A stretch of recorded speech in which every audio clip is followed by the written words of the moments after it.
My name's Marie Murray. I'm 47 years old and I'm a marathon runner and a stage 4 breast cancer survivor.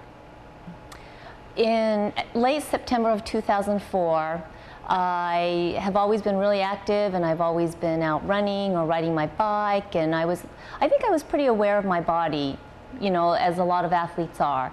And I felt a little lump in my armpit. And I also, at the same time, felt kind of a strange, flat, irregular shaped little lump kind of on my sternum. So one day I was at the gym and I was lifting weights and I looked in the mirror and I noticed that the lump in my armpit had come up to the surface a little bit more and it had now turned a little bit red. So it was a red flag for me, and I thought, I don't know, something's not right about this. And you know, a little voice in my head said, you know, you better get that checked out. So I called the dermatologist. He's 6 weeks out. Made the appointment, and then in that 6 weeks' time, that lump had sort of receded back into my skin again. I didn't see it, and I thought, oh, you know what, it really is nothing. I'm not going to go.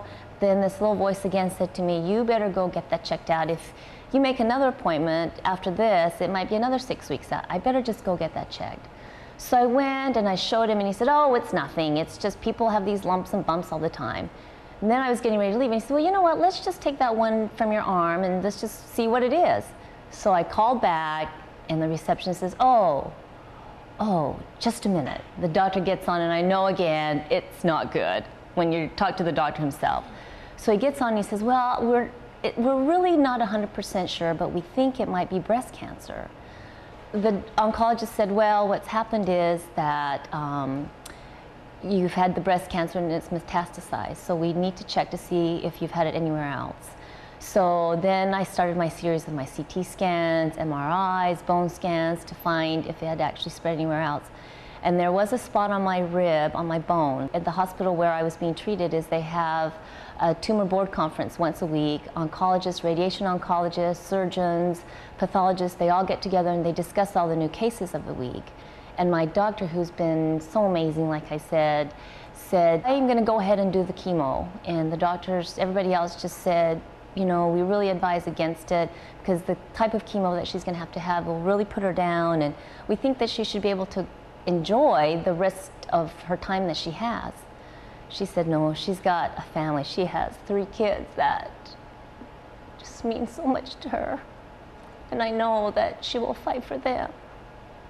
And she's right, and I love her so much because I know she's the one that saved my life, and now I can see my kids. Because I have twin boys, and they're big boys, but you know what? They still need their mom. They were 15 at the time, and then my little girl was 3. It's for them that I fought through all this.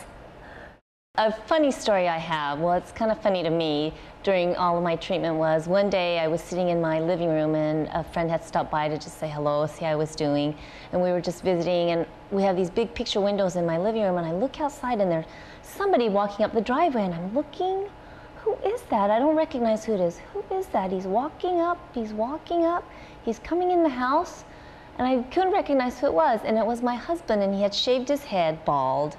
And he had said, I shaved my head so that our daughter wouldn't be so scared when all of your hair fell out and you were bald too.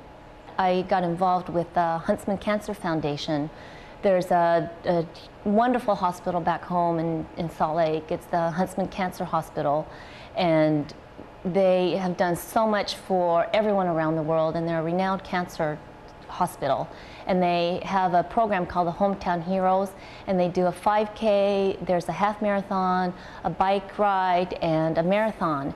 And to participate in it, you join and you have to raise a certain number, amount of money to be involved. So I thought, you know what, I'm going to sign up for the marathon.